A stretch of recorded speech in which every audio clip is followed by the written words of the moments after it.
ପିଲାମାନେ ସ୍ୱାଗତ ଜଣାଉଛି ଆମର ୟୁଟ୍ୟୁବ୍ ଚ୍ୟାନେଲ୍ ଏସ୍ଏସ୍ ଏଜୁକେସନ୍କୁ। ଆଜିର ଭିଡ଼ିଓଟିରେ ଯେଉଁମାନେ ସବୁ ସପ୍ତମ ଶ୍ରେଣୀରେ ପଢ଼ୁଛ, ତୁମର ମ୍ୟାଥ୍ର ଥାର୍ଡ଼ ଚାପ୍ଟର ଅଛି ଯାହାର ନାମ କ'ଣ? ସଂଖ୍ୟାର ମଝିରେ ବିନ୍ଦୁର କମାଲ। ତ ସେଇ ଚାପ୍ଟରଟିରେ ତୁମର ନିଜେ କରି ଦେଖ ଯେ କହିଛି 78 ନମ୍ବର ପେଜ୍ରେ ଅଛି। ତା'ର ଯାହା ବି କୋଶ୍ଚିନ୍ ଅଛି, କୋଶ୍ଚିନ୍ ସହିତ ଆମେ ଆନ୍ସର୍ ମଧ୍ୟ ସମ୍ପୂର୍ଣ୍ଣ ଭାବରେ ଆଲୋଚନା କରିବା। ବୁଝିଲ?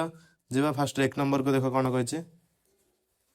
ଦେଖ 1 ନମ୍ବରରେ କହିଛି ନିମ୍ନରେ ଦିଆଯାଇଥିବା ଭଗ୍ନ ସଂଖ୍ୟାକୁ ଦଶମିକ ଭଗ୍ନ ସଂଖ୍ୟାରେ ପ୍ରକାଶ କରିବାକୁ କହିଛି। ଫାଷ୍ଟ ଦେଇଛି କେତେ? 5/100, ତାପରେ 16/1000, ତାପରେ 12/10, ତାପରେ 254/1000। ଦେଖ ଫାଷ୍ଟ ଦେଇଥିଲା କେତେ? 5/100। 5/100କୁ ଆମେ କ'ଣ ଲେଖିଦେବା? ତୁମେ ଜାଣିଥିବ ଯେକୌଣସି ବି ସଂଖ୍ୟା ଅଛି ହେଲା ନା, ମନେକର ତୁମେ ଦେଇଥିବ 2/10। ବୁଝିଲ? ତଳେ ଦେଖିବ 1ରେ କେତେଟା ଶୂନ ଅଛି?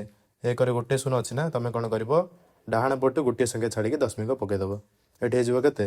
0.2 ହେଇଯିବ ହେଲା। ଡାହାଣ ପଟୁ ଗୋଟିଏ ସଂଖ୍ୟା ରହିଲେ ତାପରେ ଦଶମିକ ପକାଇଦେବ। ଯଦି ଦେଇଥିବ ତୁମକୁ 2/100, ତୁମେ କ'ଣ କରିବ? ଦେଖିବ ଘରରେ 1ରେ କେତେଟା ଶୂନ ଅଛି? 2ଟା ଶୂନ ଅଛି। ତୁମେ ସେଥିପାଇଁ କ'ଣ କରିବ? ଡାହାଣ ପଟୁ 2ଟି ଅଙ୍କ ଛାଡ଼ିକିରି ଦଶମିକ ପକାଇବ। ଏଠି ଆମର କ'ଣ ଗୋଟିଏ ଅଙ୍କ ଅଛି, ଆଉ ଗୋଟେ ଶୂନ ପକାଇଦେବ ହେଲା। 0.2 ପକାଇଦେବ, ତାପରେ ଦଶମିକ ଦେଇଦେବ। ହେଇଗଲା କେତେ? 0.02। ସେଇଭଳି ଭାବରେ ଯଦି 2/1000 ଦେଇଥିବ, ତୁମେ କ'ଣ କରିବ? 3ଟା ଶୂନ ଅଛି, ଡାହାଣ ପଟୁ 3ଟା ସଂଖ୍ୟା ରହିକି ଦଶମିକ ପକାଇବ, 0.002। ବୁଝିଲ? ହେଇଗଲା। ସେଥିପାଇଁ ଆମର ଏଇଟା କ'ଣ ହେଇଯିବ? 1ରେ 2ଟା ଶୂନ ଅଛି, ଡାହାଣ ପଟୁ ଗୋଟିଏ 2ଟା ଅଙ୍କ ଛାଡ଼ିକିରି ଦଶମିକ ପକାଇଦେଲେ। ବୁଝିଲ? ତାପରେ ଦେଖ ବି ନମ୍ବରରେ କ'ଣ କହିଛି। ଦେଖ ବିରେ ତୁମର ଦେଇଥିଲା 16/1000। 16/1000 କ'ଣ ଲେଖିଦେବ? 16କୁ ଆମେ 10 + 6 ଲେଖିଦେବା। 10 ମିଶାଣ 6 ହେଇଯିବ, 16 ହେଇଯିବ। ତା ତଳେ 1000କୁ 1000 ପକାଇଦେଲେ। ତ 10 + 6/1000କୁ ଆମେ କ'ଣ କରିଦେବା? ଅଲଗା ଅଲଗା ଲେଖିଦେବା। ଗୋଟେ ହେଇଯିବ 10/1000, ଆଉ ଗୋଟେ ହେଇଯିବ କେତେ? 6/1000। ବୁଝିଲ? 10/1000 ହେଲେ କେତେ ହେଇଯିବ? ଗୋଟେ ଶୂନ କଟେଇ ଦିଅ, ଆଉ କେତେ ରହିଲା? 1/100, 1/100 ଲେଖିଦେଲେ। ବାକି 6/1000କୁ 6/1000 ଲେଖିଦେଲେ। ଦେଖ 1/100 ଅଛି, 1ରେ ତଳେ କେତେଟା ଶୂନ ଅଛି? 2ଟା ଶୂନ। ତ ଆମକୁ କ'ଣ ଗୋଟିଏ 2ଟା ଅଙ୍କ ଛାଡ଼ିକିରି ଦଶମିକ ପଡ଼ିବ, ତ ସେଥିପାଇଁ 0.01 ହେଇଗଲା। ଏଥିରେ ଦେଖ 1ରେ 3ଟା ଶୂନ ଅଛି, ତ ଡାହାଣ ପଟୁ ଗୋଟିଏ 2ଟା 3ଟା। ବୁଝିଲ? 3ଟା ଅଙ୍କ ଛାଡ଼ିକିରି ଆମେ କ'ଣ କଲେ? ଦଶମିକ ପକାଇଲେ। ତାପରେ 2ଟା ମିଶାଇଲେ ଆମର ଆସିବ କେତେ? 0.016। ମିଶାଣ କରିଦେବ ସମସ୍ତେ। ଦେଖ 0.01 ଦେଇଥିଲା, ଆଉ ଗୋଟେ ଥିଲା କେତେ? 0.006 ଦେଇଥିଲା। ଏତିକି ହେଇଯିବ କେତେ ମିଶାଣ କଲେ? ନା ଏଠି 6 ହେଇଯିବ। 1ରେ 0 ମିଶାଇଲେ 1, 0, ଦଶମିକ ପକାଇଦେବ, 0 ଆସିଲା କେତେ? 0.016। ବୁଝିଲ? ସିରେ ଦେଖ କେତେ ଦେଇଥିଲା? ନା 12/10। 12/10କୁ ଆମେ କେବଳ ଲେଖିପାରିବା 10 ମିଶାଣ 2 12 ହେଇଯିବ, 10 କରିଦେଲେ। ଆକୁ ଅଲଗା ଅଲଗା ଲେଖିଲେ ଯିବ 10/10, ଆଉ ଗୋଟିଏ 2/10। ବୁଝିଲ? 10/10 ହେଲେ କ'ଣ? ଦେଖ 0 କଟିଯିବ, ବାକି ରହିଲା କେତେ? 1/1 ଯେଉଁଟା 1 ସେଇଟା। ତ 1 ମିଶାଣ 2/10 ହେଲେ କ'ଣ କରିବ? ଦେଖ 1ରେ ଆମର ଗୋଟିଏ ଶୂନ ଅଛି, ତ କ'ଣ କରିବ? ଡାହାଣ ପଟୁ କେବଳ ଗୋଟିଏ ସଂଖ୍ୟା ଛାଡ଼ିକିରି ଦଶମିକ ପକାଇଦେବ। ବୁଝିଲ? ସେଥିପାଇଁ ହେଇଗଲା କେତେ? 0.2। 1ରେ 0.2 ମିଶାଇଲେ କେତେ ହେଇଯିବ? ଦେଖ 1 ଯାହା 1.0 ସେଇଟା କହିପାରିବେ କି ନାହିଁ? ସେଇଭଳି ଭାବରେ ତାହିଁରେ ଆମେ ମିଶାଇବା 0.2। ମିଶାଇଦେବେ କେତେ ହେଉଛି? 2ରେ 0 ମିଶାଇଲେ 2, ଦଶମିକ ପକାଇଦେବ। 1ରେ 0 ମିଶାଇଲେ 1, ଆସିଲା କେତେ? 1.2। ତାପରେ ଦେଖ ଡିରେ ତୁମର କ'ଣ କହିଛି? ନା 254/1000। ଏଇଟା ମଧ୍ୟ କ'ଣ ଲେଖିବ? 254କୁ ଆମେ 200 ମିଶାଣ 50 ମିଶାଣ 4 ଲେଖିଦେବା। 1000କୁ 1000 ପକାଇଦେଲେ। ପୁଣି ଅଲଗା ଅଲଗା ଲେଖିଲେ କ'ଣ ହେବ? 200/1000 + 50/1000 + 4/1000। ଦେଖ ଆର 2ଟା ଶୂନକୁ ଆର 2ଟା ଶୂନ କଟେଇ ଦିଅ, କେତେ ହେଇଯିବ? 2/10 ହେଇଯିବ। ଏଠି ଦେଖ ଆର ଗୋଟେ ଶୂନ କଟେଇ ଦିଅ, କେତେ ହେଇଯିବ? 5/100 ହେଇଯିବ। ଏଠି କ'ଣ 4/1000କୁ 4/1000 ଲେଖିଦେଲେ। ଦେଖ 2/10 ଜାଗାରେ ଆମେ କ'ଣ ଲେଖିଦେବା? 1ରେ ଗୋଟେ ଶୂନ ଅଛି, ତ ଡାହାଣ ପଟୁ ଗୋଟିଏ ସଂଖ୍ୟା ରହିକରି ଆମେ ଦଶମିକ ପକାଇଦେବା। ହେଇଗଲା କେତେ? 0.2। ଏଠି କ'ଣ ଅଛି? 1ରେ 2ଟା ଶୂନ ଅଛି, ଡାହାଣ ପଟୁ 2ଟି ଅଙ୍କ ରଖିକରି ଦଶମିକ ପକାଇଦେଲେ। ହେଇଗଲା 0.05। ଏଠି କ'ଣ? 1ରେ 3ଟା ଶୂନ ଅଛି, ଡାହାଣ ପଟୁ ଆମେ କ'ଣ କଲେ? 3ଟା ଅକ୍ଷର ଛାଡ଼ିକିରି 3ଟା ଅଙ୍କ ଛାଡ଼ିକି ଦଶମିକ ପକାଇଦେଲେ। ବୁଝିଲ? ଏ ସବୁ ଯାକ ମିଶାଇ ଦେଲେ ତୁମର ଆସିବ କେତେ? 0.254। ତାପରେ ଯିବ ତୁମର 2 ନମ୍ବରକୁ। ଦେଖ କ'ଣ କହିଛି। ଦେଖ 2 ନମ୍ବରରେ କହିଛି ଦଶମିକ ସଂଖ୍ୟାକୁ ଦଶାଂଶ, ଶତାଂଶ, ସହସ୍ରାଂଶ ଯୋଗଫଳ ରୂପେ ପ୍ରକାଶ କରିବା କହିଛି। ଜାଣିଥିବ ଦଶାଂଶ ମାନେ କ'ଣ? 1/10, ଶତାଂଶ ମାନେ 1/100, ସହସ୍ରାଂଶ ମାନେ 1/1000। ଏଇଟା ସମସ୍ତେ ଜାଣିଥିବ। ତ ଆମକୁ କ'ଣ କହିଛି? ଏଇଭଳି ଭାବରେ ଆମର ଦଶମିକ ସଂଖ୍ୟା ଦେଇଛି, ଆକୁ କ'ଣ କରିବା? ଆମେ ଏଇଭଳି ଭାବରେ ପ୍ରକାଶ କରିକିରି ଲେଖିବା। ବୁଝିଲ? ଦେଖିବା ଗୋଟେ ଗୋଟେ ଆନ୍ସର। ଫାଷ୍ଟ ଦେଇଛି କେତେ? ଏରେ ଦେଇଛି 0.34। ବୁଝିଲ? ଦେଖ ତାକୁ ଆମେ କ'ଣ ଲେଖିପାରିବା? ଦେଖ ତୁମେ ଜାଣିଥିବ ଯଦି ତୁମର 0.2 ଦେଇଛି ନା, ତୁମେ ଆକୁ କ'ଣ ଲେଖିପାରିବ? 2/10 ଲେଖିପାରିବ, କାରଣ ଆମର ଦଶମିକ ପରେ ଯେତେଟା ସଂଖ୍ୟା ଅଛି ଆମେ କ'ଣ କରିବା ତଳେ 1ରେ ସେଥିରେ ଶୂନ ଦେଇଦେବ ବାକି ଯାହା ସଂଖ୍ୟାକୁ ସେଇଟା ଲେଖିଦେବ ଯଦି ତୁମକୁ ଦେଖିବ କେତେ 3.4 ଆକୁ ତୁମେ କ'ଣ ଲେଖିଦେବ ଦଶମିକ ପରେ ଗୋଟିଏ ସଂଖ୍ୟା ଅଛି ତ 1ରେ ଗୋଟିଏ ଶୂନ ଦେଇଦେବ ବାକି ସଂଖ୍ୟାକୁ ସଂଖ୍ୟା ଲେଖିଦେବ କେତେ ରହିଲା 34 ହେଲା ସେଭଳି ଭାବରେ ଦେଇଥିବ ତୁମର ମନେର 2.04 ବୁଝିଲ ଦଶମିକ ପରେ ତୁମର ଅଛି କେତୋଟି 2ଟି ଅଙ୍କ ଅଛି ତୁମେ କ'ଣ କରିବ ହରରେ 1ରେ 2ଟା ଶୂନ ପକାଇଦେବ ଆଉ ବାକି ବଳ ରହିଲା ପରେ କେତେ 204 ପକାଇଦେବ ବୁଝିଲ ଏଇଭଳି ଭାବରେ କରିଦେବ ସେଥିପାଇଁ ଆମର ଏଠି ଦେଇଥିଲା କେତେ 0.34 0.34 କିଏ ଦେଖ ଦଶମିକ ପରେ ଆମର 2ଟି ସଂଖ୍ୟା ଅଛି ତ 1ରେ 2ଟା ଶୂନ ପକାଇଦେଲେ ବାକି ଉପରେ ଯାହା ବଳକା ରହିଥିଲା 0.34 ଯାହା 3.4 ସେଇଟା 34 ସେଇଟା କି ନାହିଁ ଆମେ କ'ଣ 0.34 ଯେଉଁଟା 34 ଆମର ସେଇଟା କି ନାହିଁ ସେଇଟା ଏକା ତ ଆମେ ଲେଖିଦେଲେ କ'ଣ ଉପରେ 34କୁ ଆମେ ଭାଙ୍ଗିବା କ'ଣ ହେଇଯିବ 30 ମିଶାଣ 4/100 ହେଇଯିବ ତାପରେ ଦେଖ ଆଗ ଅଲଗା ଅଲଗା ଲେଖିଦେବା କେତେ 30/100 ମିଶାଣ 4/100 0 କଟିଦିଅ କେତେ ହେଇଯିବ 3/10 ହେଇଗଲା 4/100କୁ 4/100 ଲେଖିଦେଲେ ହେଲା ତମେ ଏତିକି ଏଇଟା ଦେଖ ଏଇଟା ଆମର ହେଲା କ'ଣ ଦଶାଂଶ ଏଇଟା ହେଲା କ'ଣ ଶତାଂଶ ହେଲା ଏଇଭଳି ଭାବରେ ଆମର ରହିବ ତାପରେ ଦେଖ ବିରେ କହିଥିଲେ ଆମର 1.02 ଆକୁ ମଧ୍ୟ କ'ଣ ଲେଖିବ ଦଶମିକ ପରେ 2ଟି ଅଙ୍କ ଅଛି 1ରେ 2ଟା ଶୂନ ପକାଇଦେବ ବାକି ଯାହା ଉପରେ ସଂଖ୍ୟା ଥିଲା ସଂଖ୍ୟା ଲେଖିଦେବ 102 ଲେଖିଦେଲେ ଆକୁ ଦେଖ ଆମେ କ'ଣ ଲେଖିପାରିବା 102 = 100 ମିଶାଣ 2/100 ଇଜିଗୋଳ ହେଇଯିବ କ'ଣ 100/100 ମିଶାଣ 2/100 ବୁଝିଲ ଏତିକିରେ ହିଁ ରଖିଦେବ ସିରେ ଦେଇଥିଲା କେତେ 0.8 ଆକୁ ତୁମେ କିଭଳି ଭାବେ ଲେଖିବ ଦଶମିକ ପରେ ଗୋଟିଏ ସଂଖ୍ୟା ଅଛି ତ ଆମେ 1ରେ ଗୋଟିଏ ଶୂନ ଦେଇଦେବା ବୁଝିଲ ଆଉ ବାକି ଯାହା ସଂଖ୍ୟା ରହିଲା ତୁମେ କ'ଣ ଲେଖିବ 0.8 ଯାହା 8 ମଧ୍ୟ ସେଇଟା ନା ତ ସେଥିପାଇଁ ଆମେ ଉପରେ କ'ଣ ଲେଖିଦେଲେ 8 ଲେଖିଦେଲେ ବୁଝିଲ ତାପରେ ଦେଖ ବର୍ତ୍ତମାନ ଯିବା ତୁମର ଡି ନମ୍ବରକୁ ଦେଖ ଡି ନମ୍ବରରେ କ'ଣ କହିଛି 0.362 0.362 ଦଶମିକ ପରେ 3ଟି ସଂଖ୍ୟା ଅଛି 1ରେ 3ଟା ଶୂନ ପକାଇଦେବ ବାକି ଯାହା ସଂଖ୍ୟା ଅଛି ସଂଖ୍ୟା ଲେଖିଦେଲେ ଉପରେ କେତେ 362 ଅଛି 362 ଲେଖିଦେଲେ 362କୁ ଆମେ କ'ଣ ଲେଖିପାରିବା 300 ମିଶାଣ 60 ମିଶାଣ 2 ବୁଝିଲ ବାଇ 1000କୁ 1000 କରିଦେଲେ ଆକୁ ଅଲଗା ଅଲଗା କରିଦେଲେ ହେଇଯିବ କେତେ 300/1000 60/1000 2/1000 2ଟା ଶୂନ କଟିଦିଅ କେତେ ହେଇଯିବ ଏଇଟା 3/10 ହେଇଯିବ ଏଠି ଗୋଟେ ଶୂନ କଟିଦିଅ 60ରେ ଗୋଟେ ଶୂନ ତଳେ ଆମର ଅଛି 1000ରେ ଗୋଟେ ଶୂନ କଟିଦେଲେ କେତେ ହେଇଯିବ ନା 6/100 ହେଇଯିବ ବୁଝିଲ ତାପରେ ଦେଖ ତୁମର ସେଇଭଳି ଭାବରେ ଦେଇଛି କେତେ 2/1000କୁ ଆମେ କ'ଣ କଲେ 2/1000 ଲେଖିଦେଲେ ବୁଝିଲ ବର୍ତ୍ତମାନ ଦେଖ ଆମେ ଯିବା ତୁମର 3 ନମ୍ବରକୁ କ'ଣ କହିଛି ତଳେ ଦିଆଯାଇଥିବା ଚିତ୍ରରେ ଅକ୍ଷର ଗୁଡ଼ିକ କେଉଁ ଦଶମିକ ଭଗ୍ନ ସଂଖ୍ୟାକୁ ସୂଚିତ କରୁଛି ବୋଲି ପଚାରିଛି ବୁଝିଲ ଦେଖ ଏଠି ଆମର ଦେଇଦେଇଛି ଗୋଟେ ସଂଖ୍ୟା ରେଖା ଭଳିଆ ଦେଇଛି ଏଠି ଦେଇଛି କେତେ 6.4 ଏଠି ଅଛି 6.5 ଏଠି ଅଛି 6.6 ବୁଝିଲ ଆମକୁ କ'ଣ କ'ଣ ପଚାରିଛି ଏର ଭ୍ୟାଲ୍ୟୁ ସିର ଭ୍ୟାଲ୍ୟୁ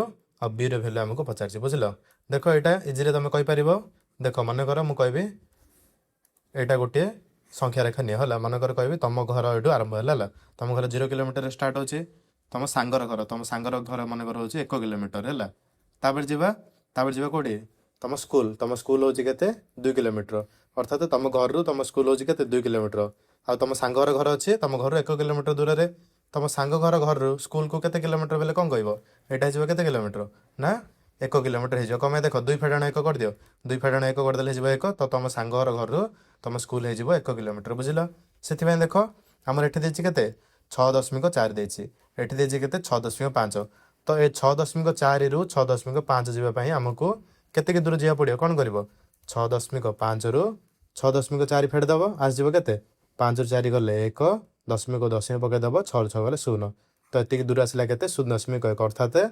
6.4ରୁ 6.5 ପହଞ୍ଚିବା ପାଇଁ କ'ଣ ତୁମକୁ 0.1 ଦୂରତା ଲାଗିବ ବୁଝିଲ ତାପରେ ଦେଖ ପୁଣି କ'ଣ ହେଇଛି ଆମକୁ ଏଠି କ'ଣ କରାଯାଇଛି ନା ପ୍ରତ୍ୟେକ ଭାଗ କରାଯାଇଛି ହେଲା ଦେଖ ଏଠି ଗୋଟିଏ ଭାଗ କରାଯାଇଛି ଦେଖ ଏଠି 2ଟି ଭାଗ କରାଯାଇଛି ଏଠି 3ଟି ଭାଗ ଏଠି 4ଟି ହେଲା ଟୋଟାଲ କେତେ ଭାଗ ହେଇଛି ପୁଣି ଏ ଟୋଟାଲଟା ଆମର 4 ଭାଗ ହେଇଛି ହେଲା ନା ଏ ଟୋଟାଲ ହେଇଛି କେତେ 4 ଭାଗ ବୁଝିଲ ଦେଖ ମନେକର ଏଠି ଥିବ ଏଠି ଗୋଟେ ଦୋକାନ ଥିବ ଏଠି ଗୋଟେ ଦୋକାନ ଥିବ ଏଠି ଗୋଟେ ଦୋକାନ ଥିବ 1 2 3 4 ହେଲା 4ଟା ଭାଗ ହେଇଗଲା ମନେକର ମୁଁ କହିବି ତୁମକୁ କ'ଣ ତୁମକୁ ଏ ଦୋକାନଟାକୁ ଯିବାକୁ ପଡ଼ିବ ଏ ଦୋକାନଟାକୁ ଯିବାକୁ ପଡ଼ିଗଲେ କ'ଣ କରିବ ତୁମକୁ ବଳକା ମାନେ ରାସ୍ତା ତୁମର ହେଉଛି ତୁମ ସାଙ୍ଗର ଘରରୁ ତୁମ ସ୍କୁଲ ହେଉଛି 1 କିଲୋମିଟର ତୁମ ସାଙ୍ଗର ଘରରୁ ଏ ଦୋକାନଟା ପାଇଁ କେତେ ଲାଗିବ ଅଧ କିଲୋମିଟରଟା ଲାଗିବ ଆରାମରେ କହିଦେବ ସେଥିପାଇଁ ଆମର ଦେଖ ଏଠି କ'ଣ ହେଇଛି ତୁମର ଏଠି ଗୋଟିଏ ଭାଗ କରାଯାଇଛି ଏଠି 2ଟି ଭାଗ କରାଯାଇଛି 3ଟି ଭାଗ କରାଯାଇଛି ଏଠି କ'ଣ କରାଯାଇଛି 4ଟି ଭାଗ କରାଯାଇଛି ବୁଝିଲ ଆମକୁ କ'ଣ କହିଛି ଏରେ ପହଞ୍ଚିବା ପାଇଁ କହିଛି ଆମର ଟୋଟାଲ ହେଉଛି କେତେ 0.1 ବୁଝିଲ ଫାଷ୍ଟ ଆମେ ବାହାର କରିବା କ'ଣ ଏ ଭାଗଟା କେତିକି ମାନେ ଗୋଟିଏ ଭାଗ ବାହାର କରିବା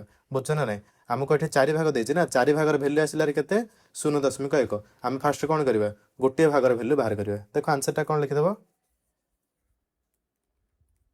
ନା ସଂଖ୍ୟା ରେଖାରେ 6.4 ଓ 6.5 ମଧ୍ୟର ସ୍ଥାନକୁ 4 ଭାଗରେ ବିଭକ୍ତ କରାଯାଇଛି ହେଲା। ପ୍ରତ୍ୟେକ ସ୍ଥାନ କ'ଣ କରାଯାଇଛି 4 ଭାଗରେ ବିଭକ୍ତ କରାଯାଇଛି। ପ୍ରତ୍ୟେକ ଭାଗର ଅଂଶ କେତେ ପଡ଼ିବ ନା ଆମକୁ ଟୋଟାଲ ଆସିଥିଲା କେତେ ଟୋଟାଲ ଆସିଥିଲା 0.1 କ'ଣ ପାଇଁ ମୁଁ ଫେଡ଼ାଣ କରିଥିଲି 6.5ରୁ 6.4 ଫେଡ଼ିବା ଦ୍ୱାରା ଆସିଥିଲା କେତେ 0.1 ତ 0.1ର କ'ଣ ହେଇଛି 4 ଭାଗରୁ ଭାଗେ ଆମେ ଫାଷ୍ଟ ଆରମ୍ଭ କରିବା ହେଲା। ଏଠି ଯୋଉ ଟୋଟାଲ 4 ଭାଗ ହେଇଛି ଏକ ଭାଗର ମୂଲ୍ୟ କେତେ ଆସିବ କ'ଣ କରିବ 0.1ର 1/4 ନାଇଁ କି ମାନେ 0.1ର 4 ଭାଗରୁ ଭାଗେ ଅର୍ଥାତ୍ କେଉଁ ଭାଗଟା ଆମକୁ ଏଇ 1 ନମ୍ବରଟା ଯେହେତୁ କହିଛି ନା ଏଇଟା ମିଳିବ ଗୋଟିଏ ଭାଗ ହେଲା। ତ ଟୋଟାଲରୁ ଆମେ କ'ଣ କରିବା ଗୋଟିଏ ଭାଗ ବାହାର କରିବା ଇଜିକ୍ୱାଲ୍ ହେଇଯିବ କେତେ ନା 1/10 ଗୁଣନ 1/4 0.1 ଜାଗାରେ ଆମେ କ'ଣ ଲେଖିଲେ 1/10 କ'ଣ ପାଇଁ ନା ଦେଖ ଦଶମିକ ପରେ ଆମର ଗୋଟିଏ ସଂଖ୍ୟା ଅଛି ତ 1ରେ ଗୋଟିଏ ଶୂନ ଦେଖିଦେଲେ ବାକି ବଳକା ସଂଖ୍ୟାକୁ ଉପରେ ଲେଖିଦେଲେ ବୁଝିଲ। ତାର 1/4 ଅଂଶ ବେଲେ କ'ଣ କରିବ ତାକୁ ଗୁଣିଦେବ 1/4ରେ ଆସିଗଲା କେତେ 1/40 ଅର୍ଥାତ୍ ତମର ଯେଉଁ ଛୋଟିଆ ଛୋଟିଆ ଯାକ ଯେଉଁ 4 ଭାଗରେ ବିଭକ୍ତ ହେଇଛି ପ୍ରତ୍ୟେକ ଭାଗ ଆସିଲା କେତେ ପ୍ରତ୍ୟେକ ଭାଗ ଆସିଲା ତମର 1/40 ଅର୍ଥାତ୍ ଏଇଟା ଆସିଲା 1/40 ଏଇଟା ଆସିଲା 1/40 ବୁଝିଲ ଏଇଟା ଆସିଲା 1/40 ଏଇଟା ଆସିଲା 1/40 ବୁଝିଲ। ତ ଟୋଟାଲ ତମର ସବୁ ଜାକ ଭାଗ କେତେ ଆସିଲା 1/40 ଲେଖା ଆସିଲା। ଦେଖ ଆମର 6.4ରୁ 1କୁ ଯିବା ପାଇଁ କ'ଣ ଅଛି ଦୁଇଟା ଭାଗ ଅଛି କି ନାହିଁ ତ ଏଥିରେ ପହଞ୍ଚିବା ପାଇଁ ଆମେ କ'ଣ କରିବା 6.4ରେ କ'ଣ କରିବା ମିଶାଇଦେବା ଦୁଇଟା ଭାଗ ମିଶାଇଦେବା ତ 2 ଗୁଣନ 1/40 କରିଦେବା କି ନାହିଁ ଗୋଟିଏ ଭାଗ ଅଛି ଆମର 1/40 ତ ଦୁଇଟା ଭାଗ ଆମେ ଡେଇଁଲେ ଯାଇକି ଏ ପାଖରେ ପହଞ୍ଚିବା ନା ତ ସେଥିପାଇଁ ଆମେ କ'ଣ କରିବ 6.4ରେ ଦୁଇଟା ଭାଗ ମିଶାଇଦେବ ହେଲା। ଦେଖ ଏଇଟା ମୁଁ ଏଠି କହିଛି କ'ଣ କହିଛି ନା ତେଣୁ ଏ ଚିହ୍ନିତ ସ୍ଥାନଟି ପହଞ୍ଚିବା ପାଇଁ କ'ଣ କରିବାକୁ ପଡ଼ିବ 6.4 ପ୍ଲସ୍ 2 ଘର ଅଂଶ ଆମକୁ ପ୍ଲସ୍ କ'ଣ କରିବାକୁ ପଡ଼ିବ ଏଇଟା ହେଉଛି ଗୋଟିଏ ଘର ଏଇଟା ହେଉଛି 2 ନମ୍ବର ଘର ହେଲା। ଏ ଦୁଇଟା ଘର ମିଶାଇ ଦେଲେ ଯାଇକରି ଆମେ ଏରେ ପହଞ୍ଚିବା। ସେଥିପାଇଁ ଦେଖ 6.4କୁ 6.4 ଲେଖିଦେଲେ ପ୍ଲସ୍କୁ ପ୍ଲସ୍ ଦେଇଦେଲେ 2 ଘର ଅଂଶ ମାନେ କ'ଣ ତମେ 2 ଗୁଣନ 1/40 କରିଦେବ କି ନାହିଁ ମନେକର ଦେଖ ମୁଁ କହିଥିବି ଗୋଟିଏ ତାଳ ଗଛର ଉଚ୍ଚତା ହେଉଛି 4 ମିଟର ବୁଝିଲ ଦୁଇଟି ତାଳ ଗଛର ଉଚ୍ଚତା ବେଲେ କ'ଣ କରିବ 2 ଗୁଣନ 4 କରିଦେବ ଇଜିକ୍ୱାଲ୍ ହେଇଯିବ 8 ସେଥିପାଇଁ ଆମର ଗୋଟିଏ ଘର ଥିଲା କେତେ 1/40 2 ଘର ଅଂଶ ପାଇଁ କ'ଣ କରିବା 2 ଗୁଣନ 1/40 କରିଦେବ ହେଇଯିବ କି ନାହିଁ ତ ସେଇଟାରେ ଆମେ କ'ଣ କରିବା 6.4 ମିଶାଇଦେବା ବୁଝିଲ। ଦେଖ କ'ଣ ହେବ ନା 2 କେରେ କଟିଯିବ 2 1 2 2 2 ଗୁଣେ 4 2 0 0 ହେଲା ତ ଏଇଟା ହେଇଗଲା କେତେ 1 ଗୁଣନ 1 ହେଇଗଲେ 1 ଆସିଯିବ ତଳେ ବାକି ରହିଲା କେତେ 20 ତ 1/20 ହେଇଗଲା ବୁଝିଲ। ଆମେ କ'ଣ କଲେ 6.4ରେ 1/20 ମିଶାଇବା ଦେଖ 1/20 ମିଶାଇଲେ କେତେ ହେବ ନା 6.4 ମିଶାଣ ଦେଖ 1/20କୁ ଆମେ କ'ଣ ଲେଖିବା ଜାଣିଛ ନା ଆମର ଯଦି 1/20 ଅଛି ଆକୁ ଆମେ ଦଶମିକରେ ପ୍ରକାଶ କରିବାକୁ ହେଲେ କ'ଣ କରିବା ଜାଣିଛ ନା ଫାଷ୍ଟରେ ସବୁଦିନ ଆମେ ହରଟାକୁ ଅର୍ଥାତ୍ ଏଇଟାକୁ ଆମକୁ 10 କି 100 କି 1000ରେ ପରିଣତ କରିବାକୁ ପଡ଼ିବ ବୁଝିଲ କ'ଣ ପାଇଁ ସେମିତି କଲେ ଆମେ ଦଶମିକରେ କରିଦେବା କ'ଣ ପାଇଁ ମୁଁ ତୁମକୁ କହିଥିଲି କ'ଣ ଯଦି 1ରେ 2ଟା ଶୂନ ଅଛି ତ ତୁମେ ଡାହାଣ ପଟୁ 2ଟା ଅଙ୍କ ଛାଡ଼ି ଦଶମିକ ପକାଇବ 1ରେ 3ଟା ଶୂନ ଅଛି ତ ଡାହାଣ ପଟୁ 3ଟା ଅଙ୍କ ଛାଡ଼ିକି ଶୂନ ପକାଇବ ଦଶମିକ ପକାଇବ ବୁଝିଲ। ସେଥିପାଇଁ ଆମକୁ କ'ଣ କରିବାକୁ ପଡ଼ିବ ଏଠି ହରକୁ 100 କି 1000 କି 10 କରିବାକୁ ପଡ଼ିବ। ଦେଖ 20କୁ ଯଦି ମନେକର ଆମେ 100ରେ କରିବା କ'ଣ କରିବାକୁ ପଡ଼ିବ 20କୁ 5ରେ ଗୁଣିଦେବା ହେଲା ନା 20 ଗୁଣନ 5 ହେଲେ 100 ହେଇଯିବ। ଯଦି ଆମେ ହରରେ 5 ଗୁଣିଲେ ଲବରେ ମଧ୍ୟ ଆମେ କ'ଣ କରିବା 5 ଗୁଣିଦେବା ହେଲା। ଆମେ ଯଦି ହରରେ 5 ଗୁଣିବା ଲବରେ ମଧ୍ୟ 5 ଗୁଣିବା ଆମକୁ କ'ଣ କିଛି ପରିବର୍ତ୍ତନ ଆସିବନି। ଦେଖ 1 ଗୁଣନ 5 ବାଇ 20 ଗୁଣନ 5 ଆକୁ ମଧ୍ୟ ମୁଁ କଟେଇ ଦେଲେ କେତେ ହେଇଯିବ 5 5 କଟିଗଲେ ମଧ୍ୟ ସେ ତୁମର ବଳକା କେତେ ରହିବ 1/20 ବଳକା ରହିବ। ସେଥିପାଇଁ ଆମେ 1/20 କ'ଣ ଲେଖିଲେ 1 ଗୁଣନ 5 ବାଇ 20 ଗୁଣନ 5 ଏଇଟା କ'ଣ ପାଇଁ ଲେଖିଲେ ନା ମୁଁ ତୁମକୁ କ'ଣ ହର ଡାକକୁ ସବୁଦିନ 100 1000 10 ଏଇଭଳି ଭାବରେ କ'ଣ ପରିଣତ କରିବାର ଅଛି ବୁଝିଲ। ସେଥିପାଇଁ ଆମେ କ'ଣ କଲେ ତଳେ ଯେତିକି ଗୁଣିଲେ ଲବରେ ମଧ୍ୟ ସେତିକି ଗୁଣିଦେଲେ ବୁଝିଲ ହେଇଯିବ କେତେ ନା 6.4 କି 6.4 ପକାଇଦେଲେ 1 ଗୁଣନ 5 ହେଇଗଲା କେତେ 5 20ରେ 5 ଗୁଣିଲେ 20 5 100 ବୁଝିଲ। ଏବେ ବର୍ତ୍ତମାନ 5/100କୁ ଆମେ ଦଶମିକରେ ପରିଣତ କରିଦେବା ଇଜିରେ କରିପାରିବୁ କି ନାହିଁ। ଦେଖ କେତେ ଅଛି 1ରେ 2ଟା ଶୂନ ଅଛି ତ ଡାହାଣ ପଟୁ 2ଟା ଅଙ୍କ ରହିକରି ଦଶମିକ ପଡ଼ିବ ହେଇଯିବ କେତେ ଡାହାଣ ପଟୁ ଆମର 0.5 ପକାଇଦେଲେ ତାପରେ ଦଶମିକ ପକାଇଦେଲେ ହେଲା ଆମର ଆସିଲା କେତେ 0.05 1ରେ 2ଟା ଶୂନ ଯିବାରୁ ଡାହାଣ ପଟୁ 2ଟା ଅଙ୍କ ଛାଡ଼ିକି ଆମେ ଦଶମିକ ପକାଇଲେ ବୁଝିଲ। ତାପରେ ଦେଖ ଆସିଗଲା କେତେ 6.4ରେ ଆମେ 0.05 ମିଶାଇଦେବା ହେଇଯିବ କେତେ 6.45 ବୁଝିଲ।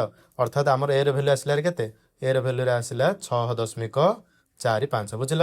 ତାପରେ ଯିବା କ'ଣ ଆମେ ସି କୁ ଦେଖ ବର୍ତ୍ତମାନ ଏଇଠୁ ମଧ୍ୟ ଦେଖ 6.5ରୁ 6.6 ଏଠି ମଧ୍ୟ କ'ଣ ହେଇଛି 4 ଭାଗରେ ବିଭକ୍ତ କରାଯାଇଛି ଆର ଦୂରତାଟା ମଧ୍ୟ କେତେ ହେଇଯିବ ଦେଖ 6.6 ଫେଡ଼ାଣ 6.5 କରିଦିଅ ହେଇଯାଉଛି କେତେ 6ରୁ 5 ଗଲେ 1.0 ପକାଇଦେଲେ 0.1 ଅର୍ଥାତ୍ ଆମର 6.5ରୁ 6.6 ମଧ୍ୟ କେତେ ଦୂରତା ହେଉଛି 0.1 ଏଠି ମଧ୍ୟ ପୁଣି ଗୋଟିଏ ଭାଗ 2ଟି ଭାଗ 3ଟି ଭାଗ 4ଟି ଭାଗ କରାଯାଇଛି ନାହିଁ ଏଠି ମଧ୍ୟ ଆମର 4ଟି ଭାଗ କରାଯାଇଛି। ସେଥିପାଇଁ ଆମର କ'ଣ ହେଇଯିବ ନା ପ୍ରତ୍ୟେକ ଭାଗ ହେଇଯିବ କେତେ ହେଇଯିବ ଆମେ କ'ଣ କରିବା 0.1 ଗୁଣନ 1/4 କରିଦେବା ଆସିଯିବ କେତେ ଆମର ଆର୍ଥର ଭଳି ଆସିଯିବ କେତେ 1/40 ଆସିଯିବ ଆମର ପ୍ରତ୍ୟେକ ଭାଗର ମୂଲ୍ୟ ଆସିବ କେତେ 1/40 ଆସିଯିବ ମାନେ ଆମର ପୂର୍ବ ଥର ଯେମିତି ଆସିଥିଲା ଯୋଉ 4ଟି ଭାଗରେ ବିଭକ୍ତ କରାଯାଇଥିଲା ପ୍ରତ୍ୟେକ ଭାଗର ମୂଲ୍ୟ ଆସିଥିଲା କେତେ 1/40 ସେଇଭଳି ଆମର ଏଠି ମଧ୍ୟ ଆସିବ କେତେ ଯୋଉ ମୁଁ 1 2 3 ଯୋଉ ଚିହ୍ନ ଯାକ ଦେଇଛି ସବୁ ଜାଗାରେ ଭ୍ୟାଲୁ ଆସିଯିବ କେତେ 1/40 ଅର୍ଥାତ୍ ଦେଖ ମୁଁ ଏମିତି ଲେଖିପାରିବି କି ନାହିଁ କ'ଣ ଲେଖିବେ ନା ଆର ଭ୍ୟାଲୁ ଆସିଗଲା କେତେ 1/40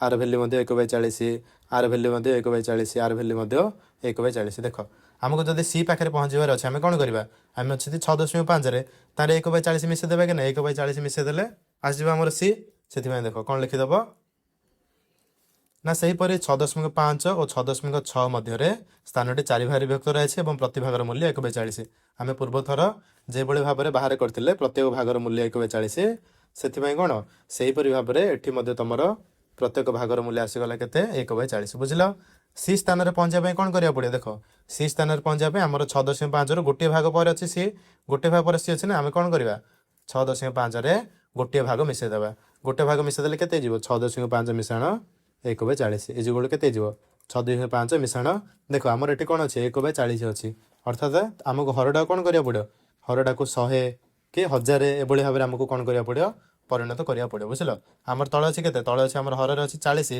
ଆମେ 40ଟାକୁ 100ରେ ପରିଣତ କଲେ ତ ହେବନି ଆମେ କ'ଣ କରିବାକୁ ପଡ଼ିବ 40 କି 1000ରେ ପରିଣତ କରିବା 1000ରେ ପରିଣତ କରିବା ପାଇଁ କ'ଣ କରିବା 40ରେ ଆମେ 25 ଗୁଣନ କରିଦେଲେ ବୁଝିଲ 40ରେ କ'ଣ କଲେ ଆମେ 25 ଗୁଣନ କରିଦେଲେ ତ ମୁଁ ତମକୁ କହିଥିଲି ଆମେ ଯଦି ହରରେ ଯେତିକି ଗୁଣିବା ଲବରେ ମଧ୍ୟ ସେତିକି ଗୁଣି ଦେବା ଆମେ କ'ଣ କିଛି ଚେଞ୍ଜ ଜଣା ପଡ଼ିବ କିଛି ଅସୁବିଧା ନାହିଁ ସେଥିପାଇଁ ଦେଖ ଆସିଯିବ କେତେ ବର୍ତ୍ତମାନ 6.5କୁ 6.5 ଲେଖିଦେଲେ ତାପରେ ଏଠି ହେଇଯାଉଛି କେତେ 1 ଗୁଣନ 25 ଯାଉଛି 25 40 ଗୁଣନ 25 ହେଇଯିବ 1000 ବୁଝିଲ 6.5କୁ 6.5 ଲେଖିଦେଲେ 25/1000 ଲେଖିଦେବା କେତେ 1 3ଟା ଶୂନ ଅଛି ଡାହାଣ ପଟେ ଆମେ କ'ଣ କରିବା 3ଟି ସଂଖ୍ୟା ଛାଡ଼ିକିରି ଦଶମିକ ପକାଇଦେବା ହେଇଯିବ କେତେ 0.025 ବୁଝିଲ ଦୁଇଟି ଯାକ ମିଶାଇ ଦେଲେ ଆସିଯାଉଛି କେତେ 6.525 ସେଥିପାଇଁ ଆମେ ବର୍ତ୍ତମାନ ଯିବା କୋଉଠି B ସ୍ଥାନଟାକୁ ପହଞ୍ଚିବା ପାଇଁ ହେଲା ଦେଖ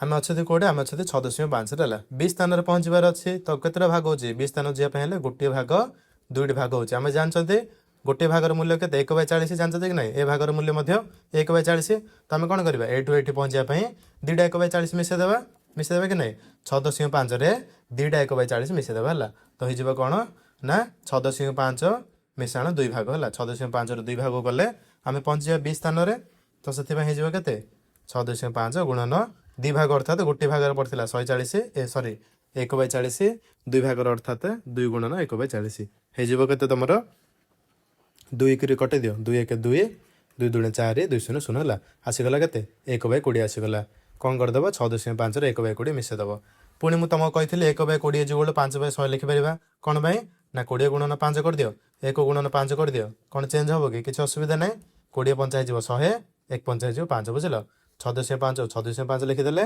1/20କୁ ଆମେ 5/100 ଲେଖିଦେଲେ ହେଇଯିବ କେତେ ନା 6.5 5/100 ହେଇଯିବ ବୋଲି କ'ଣ ହେଇଯିବ 1ରେ 2ଟି ଶୂନ ଅଛି ଆମେ କ'ଣ କରିବା ଡାହାଣ ପଟୁ 2ଟି ଅଙ୍କ ଛାଡ଼ିକିରି ଦଶମିକ ପକାଇଦେବା ବୁଝିଲ ହେଇଗଲା ଆମର 0.05 ବୁଝିଲ ତାପରେ ଏତିକି ମିଶାଇ ଦେଲେ ଆମର ଆସିବ କେତେ 6.55 ଦେଖ ମିଶାଣ କରିପାରିବ ଆମର ଥିଲା କେତେ 6.5 ଦେଇଥିଲା ତଳେ ଥିଲା କେତେ 0.05 ମିଶାଇ ଦେଲେ ହେଇଯିବ କେତେ 5କୁ 5 ପକାଇଦେବ 5ରେ 0 ମିଶିଲେ 5 ଦଶମିକ ପକାଇଦେଲ 6ରେ 0 ମିଶିଲେ 6 ଆସିଗଲା କେତେ 6.55 ବୁଝିଲ 4 ନମ୍ବରକୁ ଦେଖ କ'ଣ କହିଛି ବର୍ତ୍ତମାନ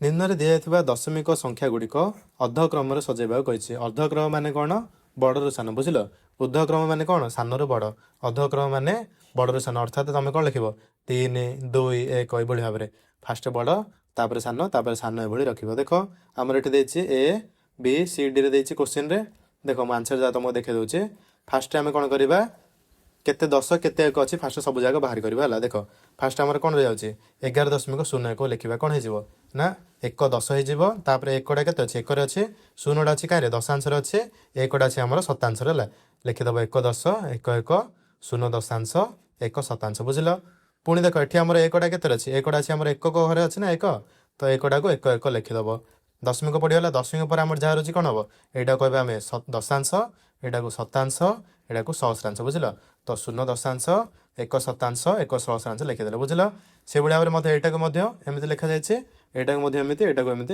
ହେଲା ତମେ ସବୁ ନିଜେ ନିଜେ ପଢ଼ିବ एगुड़ा कहले वीडियो बेस लंबा हो देख तापर आम कौन हो ना देख आम एठू कौन करिया फास्ट बृहत्तम संख्या बाहर करिया बृहत्तम संख्या देख आमर अच्छी कौन दुईटा डिजिट अच्छी आमर गोटे अच्छी 11.01 अच्छे आ गोटे अच्छी केते 11.10 अच्छी देख आमर फास्ट 11 को 11 रहीगला दशमिक पर देखा दशमिक पर आमर कौन अच्छी आमर दशांश अच्छी ये 0 अच्छे ये दशांश कौन अच्छी 1 अच्छी अर्थात कौन 11.10 आमर हो सबुठ बड़ बुझल तो से आम बृहत्तम होगा कौन 11.10 क्षुद्रतम हो कौन क्षुद्रतम आमर 1.01 देचे तो क्षुद्रतम यहाँ होगा बुझल तापर अधक्रम सजेले कौन ये भाव में आसो बुझल ना फास्ट आसो कौन 11.10 11.10 तापर 11.01 तापर 1.101 1.011 1.01 बुझल तुम कौन कर जान ना फास्ट तुम देख दशक घर बुझल तापर एकक घर तापर दशमिक पर देख दशांश घर कार बड़ अच्छी तापर शतांश घर कार बड़ अच्छी तापर सहस्रांश घर कार बड़ अच्छी है ये भाव में तुम देखिए जीव आंसर कर से भाव में ये मत तुम केत गुड़िया ये देख मुझे लिखिदे एपरी भाव में हो तुम दशांश कौटी रहा तापर 2 1 4 दशांश 9 शतांश 9 सहस्रांश ये भाव लिखिदे आम ये कौन करिया बड़ सान सजेले अधक्रम सजेले कौन हम ये भाव में तुम आसो बुझल यहाँ तुम सब निजे निजे देख बुझब है जब बुझा पड़े तुम मत कमेंट पचार से तुमको एक्सप्लेन करदेवि सी रे देख सी रे आमको देता एतोटी एटी आम अधक्रम लिखले कौन हम आमर देख सीटा अधक्रम लिखले आम ये भाव में आसो है ना ये भाव में कौन हो बड़रू सान हो पुणी आम डी रे देता डी रे एत संख्या देता ये जाक आम अधक्रम लिखिदे कौन हो ये भाव में है ना केते 33.331 33.313 33.31 33.133 33.12 बुझल तापर देख जी आम बर्तमान तुम 5 नंबर को 5 नंबर को देख कौन कही दि जा संख्या 2 4 6 और 8 को व्यवहार कर देखा कही आम कौन कही आम तार आंसर ये भाव में बाहर करवा जोटी कौन केवल 2 4 6 आउ 8 थी है देख फास्ट आम कौन कही 30 निकटतम दशमिक संख्या बोली कही आम देखिए फास्ट 30 पाखापाखि कौन दशमिक संख्या अच्छी देख फास्ट आम अंक जाक लियो 30 अच्छी है 30 अच्छी बोले कौन 3 हो शून्य होमको कौन 3 शून्य देनी तो यहाँ हेनी 31 नियो 31 हेल्ले मत कौन 3 हो 1 यहाँ मत 3 के 1 देती आमको आमको केवल देती 2 4 6 हेनी 32 हेनी 33 34 35 36 37 38 39 39 मत कौन हो देख 9 हो 3 हो आमको कौन ये दुईट जाक संख्या मना कर 40 नियो 40 देख 4 अच्छी आम मात्र शून्य देनी 40 हेनी 41 नियो 41 कौन हो 4 अच्छी 4 ये अच्छी ना मात्र 1 कौन 1 आम देनी से 41 हेनी है बर्तमान देखिए 42 42 हम कि ना कह 42 हम कि ना 42 हो कारण 42 आम कौन हो 4 2 हो 42 4 2 आम ये कौन देती 4 देती 2 देती तो 42 मिलगला दशमिक संख्या बेले कौन कर दशमिक देकर बाकी बड़ा रहा तुम सान पट लिखिदेव के 6 8 बुझल तो 42.68 है कौन 30 आग को जोड़ा निकटतम अच्छी तार पछक देखा 30 पछक कौन अच्छी ना 29 अच्छी 29 देख आमर 2 तो ये देती मात्र 9 ये देनी ना यहाँ हेनी 29 न ना आम कौन कर बर्तमान 28 देखा 28 हो देख 2 अच्छी आम पाखे 8 अच्छे 28 होगा 28 पर दशमिक देदेला तापर कौन करवा ता पाखापाखि तलक मैंने आम कौन कर बड़ सान लिखिदेव है तो 28.64 हो आमको निकटतम होगा के गोटे मिलगला 28.64 आ गोटे मिलला 42.68 ए दुटा भितर आम कौन करवा निकटतम सबुठ बाहर करवा देख मनकर मुझे तुमको कही तुमको 3टी संख्या दूचे है गोटे दूचे 1 गोटे दूचे 3 गोटे दूचे 8 बुझल 3टा संख्या है मनकर मुझे कही तुमको 3 निकटतम संख्या कौटा 3 निकटतम 1 हम ना 8 हम तुम कौन कर भाव कर देख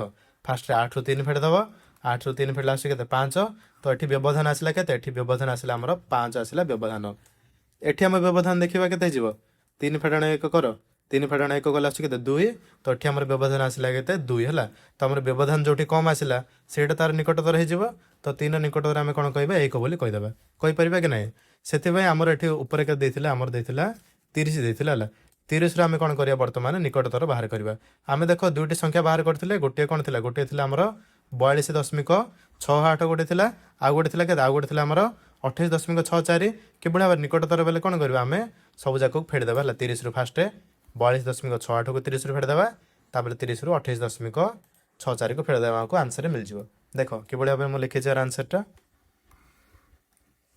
ना कौन आमको 2 4 6 8 अंक गुड़ी को व्यवहार कर 30 निकटतम दशमिक संख्या प्रस्तुत करने को हेब।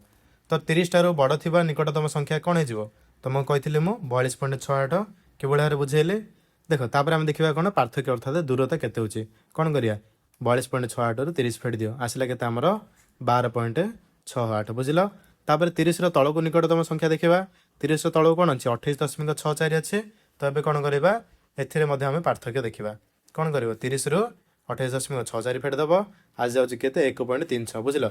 देख ये आस पार्थक्य 12.68 एति आस 1.36 तो से आम निकटतम हो कौटा निकटतम हो 28.64 है 30 निकटतम दशमिक संख्या जोटा कि आम कौन कर 2 4 6 8 ये चारिटा को लेकर व्यवहार करके बनई से कौन ना 28.64 है। देख ना जेहेतु पार्थक्य 1.36 कम हो अर्थात 1.36 कौन सान क्या अपेक्षा 12.68 अपेक्षा से आम 30 निकटतम हो कौन 28.64 बुझिल।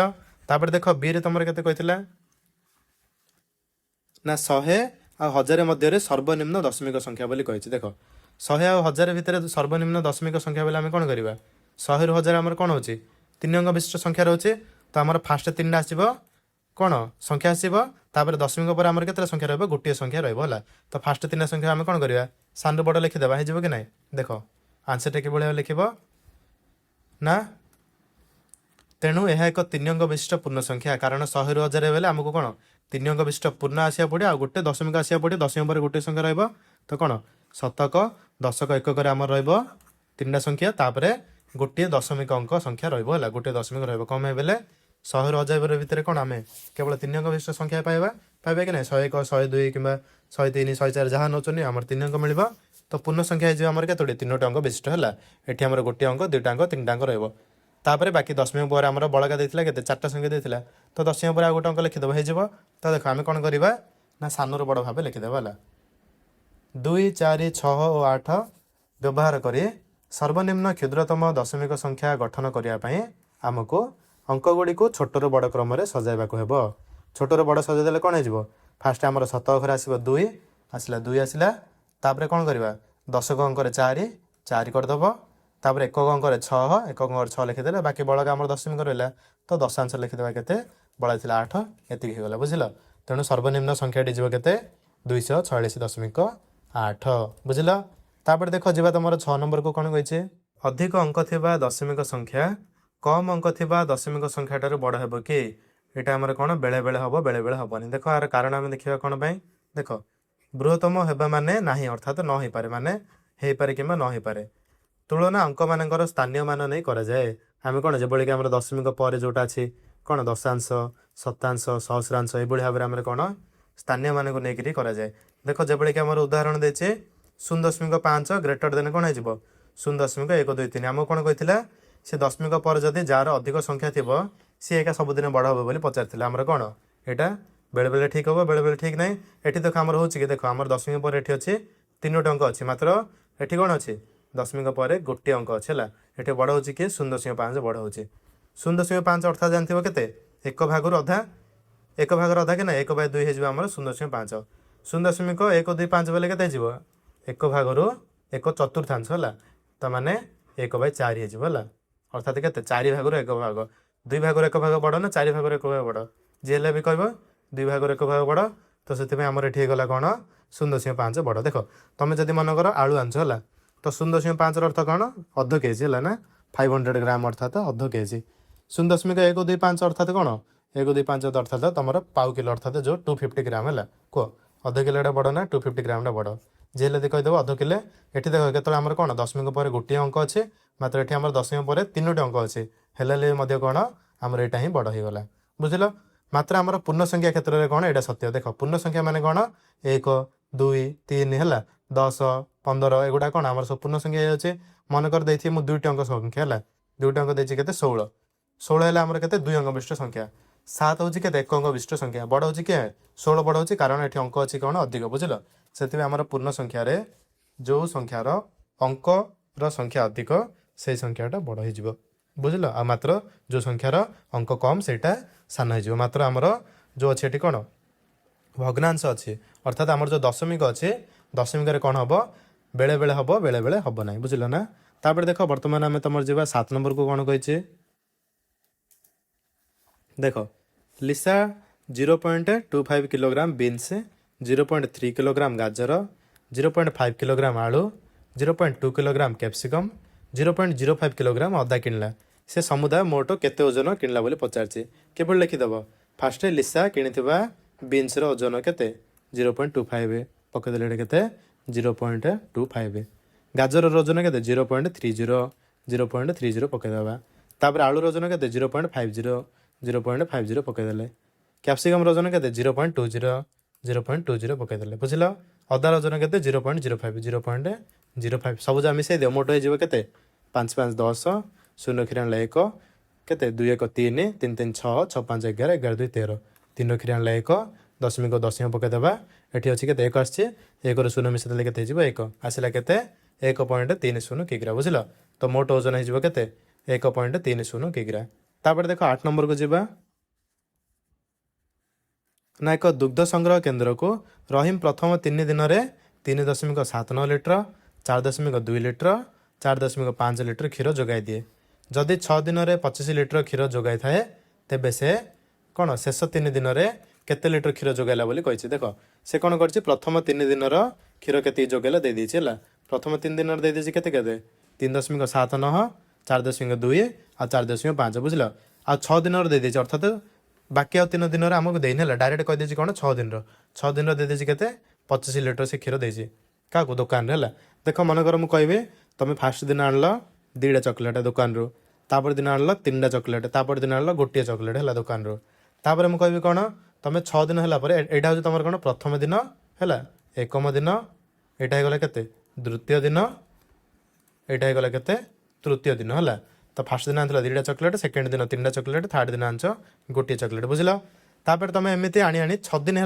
तुम केतटा चॉकलेट आनच 6 दिन है कौन तुम 10टा चॉकलेट आन देछ बुझल तो फास्ट 3 दिन तुम एति आनल 6 दिन टोटाल 10टा चॉकलेट आन देछ तुम बाकी 3 दिन केतटा चॉकलेट बेले कौन कर देख फास्ट 3 दिन मिसई दियो 3 2 5 1 6 तो फास्ट 3 दिन आनथिल केते 6टा चॉकलेट बाकी माने टोटाल 6 दिन है तुम केतटा चॉकलेट आन देछ 10टा चॉकलेट आन देछ तो बाकी 3 दिन केतटा चॉकलेट आनचले कौन कर 10 फेड़ाण 6 करदेव ये जोड़ा जो केते 4 अर्थात तुम बाकी 3 दिन 4टी चॉकलेट आनच बोली कहीदेव से भाई भाव आम ये कौन करवा ना फास्ट 3 दिन क्षीर से केते लिटर देछि मिसई देबा आम कौन करवा 6 दिन देछि 25 लिटर अर्थात 25 लिटर एति फेड़े देबा है मिसला पर जी आसो एति फेड़े देले कौन आमको आंसर मिल जाव से बाकी 3 दिन में केते लिटर क्षीर जोगाई बुझल देख कौन लिखिदेव ना यहाँ प्रथम 3 दिन लिखिदेव है प्रथम 3 दिन लिखिदेव एकम 3 दिन में से फार्म को जोगाई बोली लिखिदेव केते जोगाई ना 3.79 4.20 4.5 टोटाल मिसई देले जाउछ केते 12.49 लिटर बुझल से प्रथम 3 दिन रे कौन एति क्षीर जोगाई तापर देख 6 दिन जोगाई केते ना 25 लिटर बुझल 6 दिन केते जोगाई 25 लिटर तो शेष 3 दिन रे जोगाई क्षीर परिमाण जो कौन कर 25 लिटर रु 12.49 फेड़देव हो केते तुम 12.51 बुझल तो से बाकी 3 दिन में तुम जब चाहूच लिखिपार 1.5 थोड़ी देखिए कौन लिखिदेव शेष 3 दिन में से 12.51 लिटर क्षीर जोगाई बोली लिखिदेव बुझल तापर देख 9 नंबर को जीवा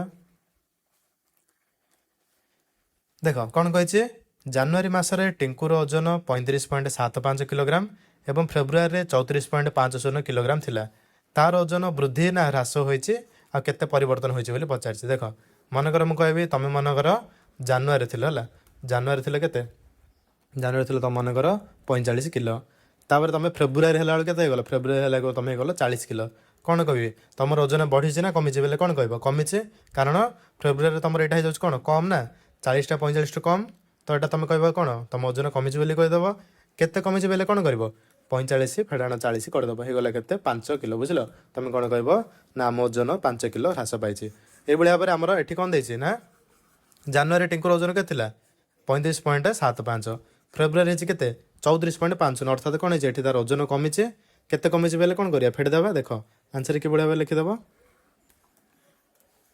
जनवरी मसरे टिंकुर ओजन 35.75 किग्रा फेब्रुआरी मसरे टिंकुर ओजन केते 34.50 किग्रा जेहेतु 34.50 आमर सान हो जाए से कौन तेणु से ओजन हराई अर्थात तार ओजन कमी बुझल आवश्यक ओजन ह्रासर परिमाण अर्थात से केतिकी ओजन कमेछि बोली किभଳି भाबे लिखिबो ना 35.75 फेडाण 34.5 नेजिगुला आसिले केते 1.25 किग्रा अर्थात से 1.25 किग्रा कौन ओजन ह्रास करिछे। तापर जिबा 10 नंबर को कौन कहिछे देख अनुक्रमर परवर्ती दुईटी पद लिखा कही बुझल ना कौन देखे आमको 5.5 6.4 6.39 7.29 7.28 6.18 6.17 तुम ये दुईटा टे भूल देदेचे ये दुईटा जगह अलग नंबर है देख आर आमको कौन पचार नेक्स्ट दुईटा नंबर आमको पचार देख आर आंसर के लिखिदेव देख तुम सेकेंड जो लास्ट दुईटा देता ना से भूल देता गोटे जी 8.18 आ गोटे जी 8.17 है देख आ पर दुईटा संख्या आम कि बाहर करवा ना फास्ट देख एटा गो एटा फेड़ दियो एटा एटा फेड़ देला आस कौन ना 0.9 आसला बुझल पुणी थर्ड रु सेकेंड को फेड़ थर्ड रु सेकेंड फेड़े आसो के -0.1 तुम सब फेड़ाण जाक निजे कर ना जदि न आस मत पचार तापर देख फोर्थ रु थर्ड को फेड़ फोर्थ को थर्ड फेड़े कौन आसला तुम +0.9 आसला पुणी आम कौन करवा फिफ्थ रु फोर्थ को फेड़ फिफ्थ को फोर्थ रु फेड़े कौन आसो -0.01 आसो एम तुम यहाँ मध्य फेड़े आसले कौन 0.9 आसो एटार यहाँ मध्य फेड़े आसो कौन -0.10 अर्थात कौन फास्ट आम पार्थक्य आसुचे 0.9 तापर पार्थक्य आसुचे -0.10 पुणी आउे पार्थक्य आसो 0.9 तापर पुणी पार्थक्य आसो के फेड़ाण गले -0.10 बुझल तो यही संख्याटा आमको कही यही संख्याटा आम किभଳି भाବରେ बाहर करवा ना 8.17 आम कौन करवा 0.9 मिसेदेवा मिसेदेले हो देख परवर्ती दुईटी संख्या कौन हो 8.17 0.9 मिसेदेवा है ना ये आम अच्छी के 8.17 अच्छे ये आम कौन करवा 0.9 मिसेदेले आसला के 9.07 आसला तापर आम 9.07 आसला से पुणी कौन करवा मिसेदेवा के -0.0 को मिसेदेवा कि नहीं देख आम कौन कले 9.07 मिसेदेवा के -0.01 बुझल ना देख ये आम कौन कले ये आम अच्छी माइनस अच्छी बंधन खोल दियो माइनस प्लस हो कौन माइनस तो 9.07 -0.01 है यहाँ ये मुझे कौन 9.07 -0.01 इजुगुड़ा आसला के 9.06 बुझल तो परवर्ती आसला गोटे आसला 9.07 आ गोटे आसला 9.06 बुझल तापर देख 11 नंबर को जीवा 11 नंबर कही तुम 1 किलोमीटर केते मिलीमीटर बोली पचार देख ये तुम आंसर कि लिख आम जानी जे 1 किलोमीटर हूँ 1000 मीटर जानते 1 किलोमीटर के 1000 मीटर 1 मीटर के आमर 1000 मिलीमीटर जानते समस्ते 1 मीटर हूँ आमर 1000 मिलीमीटर तेबे 1 किलोमीटर आम कौन करवा 1 किलोमीटर हूँ आमर 1000 मीटर 1 मीटर हूँ 1000 मिलीमीटर तो 1 किलोमीटर जो कौन करवा आम 1000 मीटर 1000 मिलीमीटर गुणन करदेवा हो के 10 लाख मिलीमीटर तो आम 1 किलोमीटर आसो के 10 लाख मिलीमीटर 12 नंबर को जी नेक्स्ट देख कौन कही ना भारतीय रेलबाई ई टिकेट संग्रह कर यात्री मानी इच्छाधीन यात्री बीमा प्रदान करे प्रति यात्री यह बीमार मूल्य 45 पैसा जदि गोटे दिन में 1 लाख लोक बीमा करने को चाहते तेज मोट बीमा देय केते हो बोली पचार देख ये कौन कही आमको ना जो रेलवे जो टिकट जो काटुं ना तो सेठी कौन हो तुम 45 पैसा लेखाएं बीमा रोचे है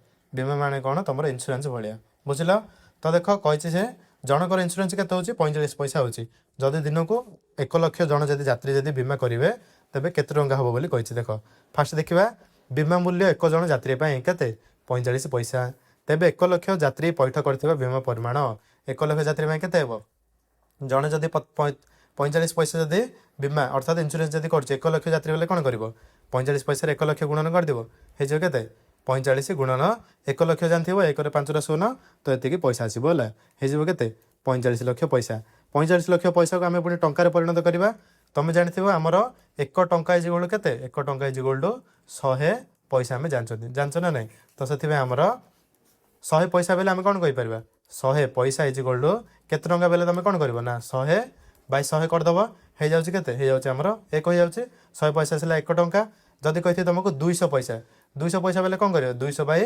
100 करदेव है 200 बाय 100 कर दियो के जाऊँगी 0 कटे दियो 0 कटे दियो आस 2 तो आसला के 2 टंका से आमको ये आसी के 45 लाख पैसा आपको आम जब टंकार परिणत करवा कौन कर 100 हरण करदेव आसो 45,000 बुझल जदि 1 लाख यात्री बीमा कर इन्शुरांस कर तेज के 45,000 टंका पैठ कर बुझल तापर देख 13 नंबर कौन कही କେଉଁଠି ବଡ଼ ବୋଲି ପଚାରିଛି ବୁଝୁଛ ନା। ଦେଖ ଏଠି କହିଛି କେତେ 10/1000 କିମ୍ବା 1/10।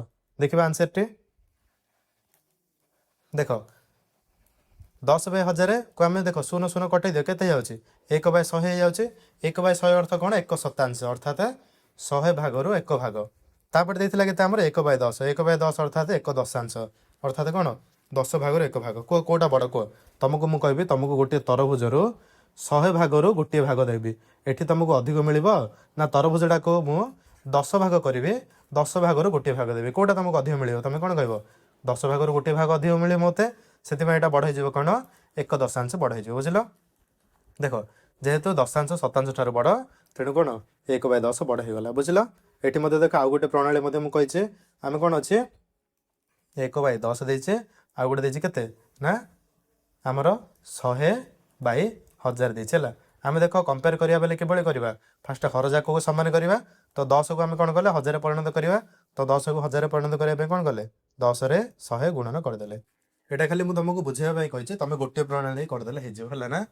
ତ 10କୁ ଆମେ 100ରେ ଗୁଣିଦେଲେ ଉପରେ 1କୁ ମଧ୍ୟ 100ରେ ଗୁଣିଦେଲେ। ହରକୁ ଯେତିକି ଗୁଣିବା ଲବକୁ ମଧ୍ୟ ସେତିକି ଗୁଣିଲେ ଆମକୁ କିଛି ଡିଫରେନ୍ସ ମିଳିବନି ବୁଝିଲ।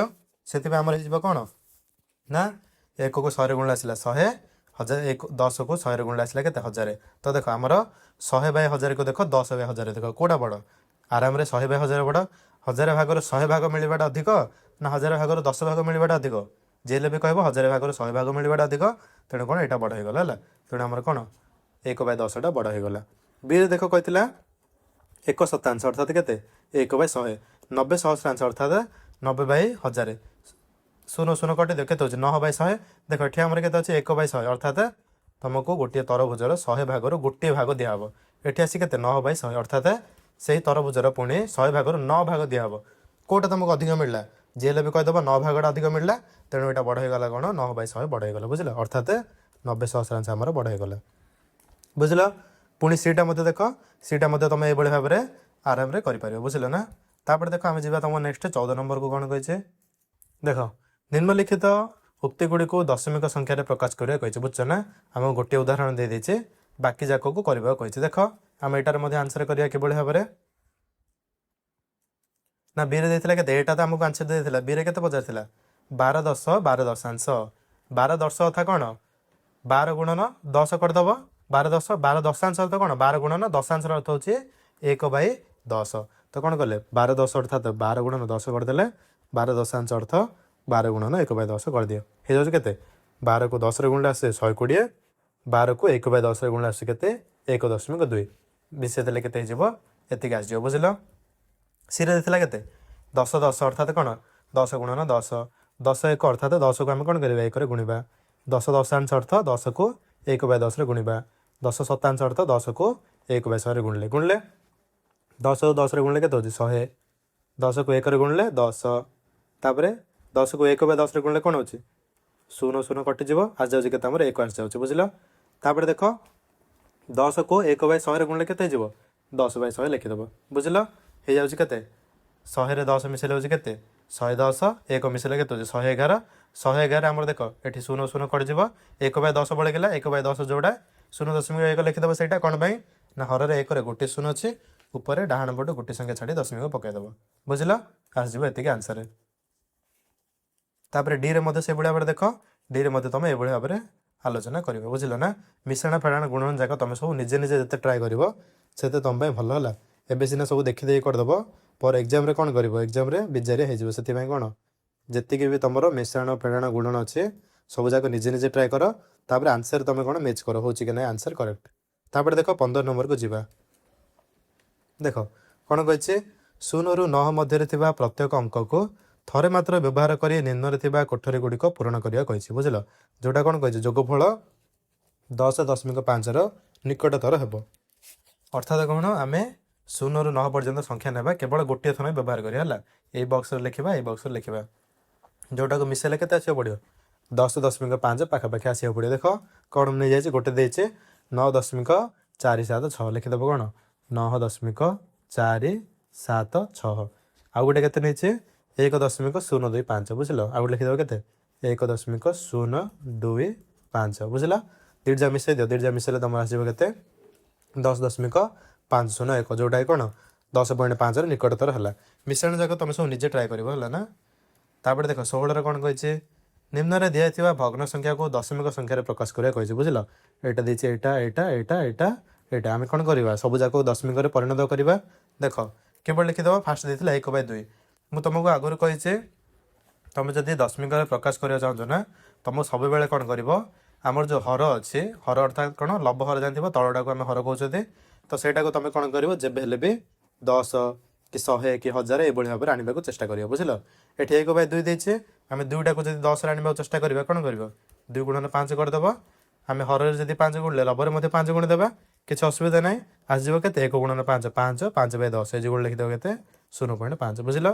से भाई भाव 3/2 को कौन लिख 2टा को आम जब 10 परिणत करवा 2 × 5 करदेव ऊपर 5 गुण देव जब आम हर 5 गुणुंट लभर 5 गुणुंट किसी असुविधा ना कि परिवर्तन हेनी से ये आसला के 1.5 बुझल।